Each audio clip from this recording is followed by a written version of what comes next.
살 분들을 보시면 이로운 농구는 되게 많을 수도 있어요. 하지만 가정에 좀 신경을 많이 써라라고 볼 수가 있거든요. 잘못하면 가정에 이별수도 있고 이혼수도 있고 뭐 그렇지 않으면 내 자손이 밖으로 나간다든가. 그리고 또 하나 정말 나쁜 것만 말씀해서 그래서 죄송합니다. 이분들은 도덕 실물수가 좀 들어온단 말이에요. 그러니까 내가 뜻하지 않게 뭔가를 잊어버린다든가 뭐 누군가가 뭐 훔쳐간다든가 이런 게 좀 보인다고 볼 수가 있어요.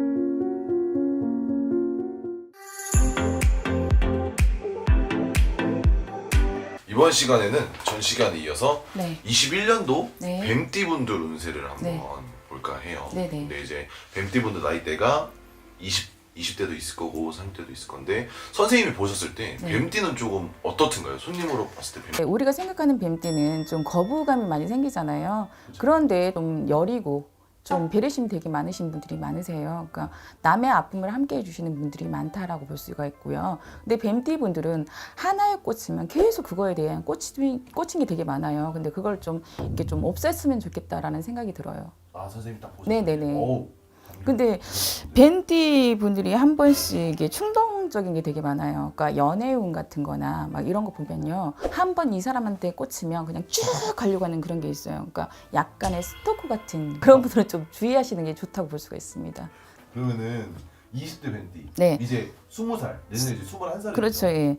21살 뱀띠 여러분들은 제가 이제 걱정되는 부분이 뭐냐면 또 사람을 한번 믿기 시작하면 굉장히 잘 믿어요. 그리고 좀 뭐랄까 야심이 굉장히 커요. 뱀띠 여러분, 21살 뱀띠 여러분들이. 그런데 이분들 같은 경우는 연애운도 괜찮지만 좀 학업에 좀 매달리시는 게 좋고 내년 같은 경우는 뜻하지 않게 좋은 소식들이 들려온다 볼 수가 있거든요. 근데 양다리는 하시면 안 돼요. 절대. 그러니까 우리가 흔히 얘기할 때는 양다리 막 이렇게 있잖아요. 그러니까 양손에 떡을 지려고 하다 보면은 양손에 떡이 다 사라지는 격이란 말이에요. 그래서 21살 띠 분들은 연애에 오는 있다 할지라도 좀 조심하시는 부분이 좋다라고 볼 수가 있습니다. 네. 그 다음으로는 이제 네. 32분들 네네. 33살이죠, 이제. 내년 수에는 뭐 남자가 됐든 여자가 됐든 결혼운들이 좀 많이 들어올 거예요. 왜냐면 이제 내년 수에는 뜻하지 않게 나가는 삼재예요, 신축년에서도. 네. 나가는 삼재이지만 이런 분들은 좀 많이 좋다라고 볼 수가 있어요. 이사운도 들어오고 또 직장, 승진운도 들어오시는 분들도 많다고 볼 수가 있고요.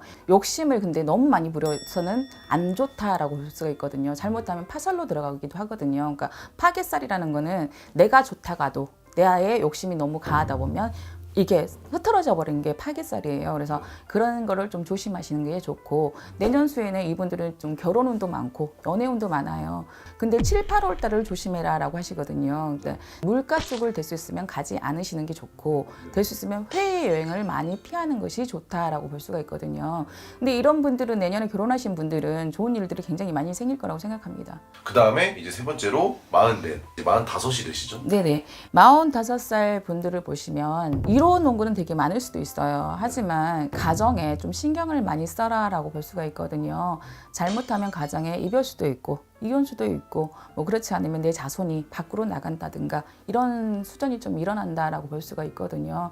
근데 사업을 하시는 분들은 그냥 그 사업을 유지하시는 것도 좋지만 내년 수에는 사업을 하시면은 안 된다고 볼 수도 있어요. 크게 움직이면 안 좋다라고 볼 수가 있죠. 사업체. 내가 크게 뭐 확장을 한다든가 이런 거를 될 수 있으면 피하시는 것이 좋다라고 볼 수가 있습니다. 이분들 또한 그러면은 전에 이제 30대 분들처럼 예. 욕심을 많이 내면 안 되는 것 같아요. 아니, 이분들은 뭐 욕심을 많이 내는 것보다는 제가 말씀드리는 거는 사업을 확장을 하거나 뭐 새로운 시작을 한다면 조심할 필요가 있다고 볼 수가 있는 거죠.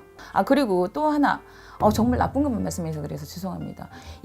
이분들은 도덕 실물수가 좀 들어온단 말이에요. 도덕 실물수가 도둑. 그러니까 내가 뜻하지 않게 뭔가를 잊어버린다든가 뭐 누군가가 뭐 훔쳐간다든가 이런 게 좀 보인다고 볼 수가 있어요. 실수라는 게 있잖아요. 누구나 살다 보면. 그런데 이 주변의 사람들도 좀 많이 경계를 해야 되는 그런 부분도 있어요. 그럼 마지막으로 이제 56분들 네네. 내년에 57이 되시죠? 예. 쉬운 일곱이 되시죠. 그러면 이분들은 성주운이 들어오신단 말이에요. 네. 그러니까 성주운이 들어오시면서 이 성주운이라는 게 사람들이 참 모르고 계시는 게 많은데요. 성주운이라는 게 굉장히 좋은 것과 나쁜 것이 같이 있어요. 예를 들어서 성주운이 있다면은 성주운을 받아주시면 굉장히 큰 대운이 들어오는 거고 그렇지 않으면 비운으로 바뀐다고 또 볼 수가 있거든요. 그래서 이런 분들은 쉬운 7살 들어오기 전에 성주운을 받아주시는 것이 비바람을 피할 수 있다고 볼 수가 있죠. 그럼 내년에 빨리 받는 게 원래는 성수운이라는 게 봄에 받으면 바람 난다고 얘기들 하죠. 네. 근데 가을에 받으면 그 운이 굉장히 좋다라고도 얘기들 하시죠. 그래서 꼭 시운 7살에 받기 전보다 미리 땡겨서 받는 것이 더 현명하다고 볼 수가 있죠. 아, 미리 땡겨받아라. 네네. 선생님은 참 긍정적이신 분 같아요. 소띠랑 뱀띠가 이제 네. 다 좋은 부분을 많이 말씀해 주셔가지고 네. 받고 좀 힘을 냈으면. 아, 매니저님께서 말씀하셨지만 솔직히 지금 코로나 때문에 경기도 너무 어렵지만 이 띠상도 이렇게 얘기를 하면 정확하게 말씀해드려야 되잖아요. 네. 그래서 뭐 긍정적인 마인드가 차라리 좋지 않을까 싶어요. 맞습니다. 아, 그리고 제가 좀 지금 들어오시는데요. 할아버지 말씀하시는데 45살 여러분 있잖아요. 긴 분이 들어오신다고 하시거든요. 그러니까 내가 뭐 사업을 한다든가 뭐 시작을 하려고 하는데 뭐 동업자가 들어온다든가 뭐 이런 것들이 지금 들어오시거든요. 그러니까 그걸 좀 참고로 좀 받아들였으면 좋겠습니다.